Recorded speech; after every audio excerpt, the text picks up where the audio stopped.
We know that pesticides can help fight bugs and kill crops, but they're also quite controversial. Along with wiping out the pests, often the good insects get killed as well, including bees, who are the main pollinators of plants. A recent study by the Environmental Protection Agency found that one of the pesticides that has been implicated as a bee killer often fails to serve its primary role of killing the pests. RT's Manila Chan has more.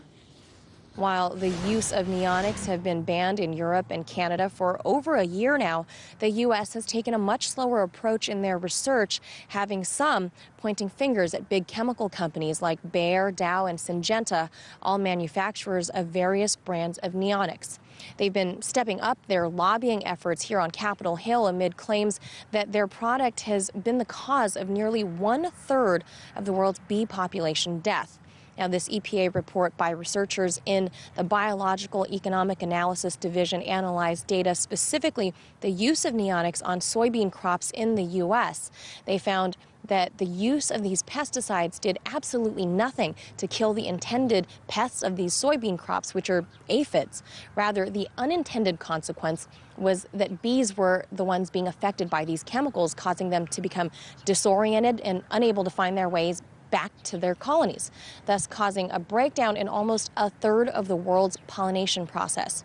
That means more than half of your produce department would simply just disappear, and not to mention what that would do to the prices of some of the fruits and vegetables that still remained.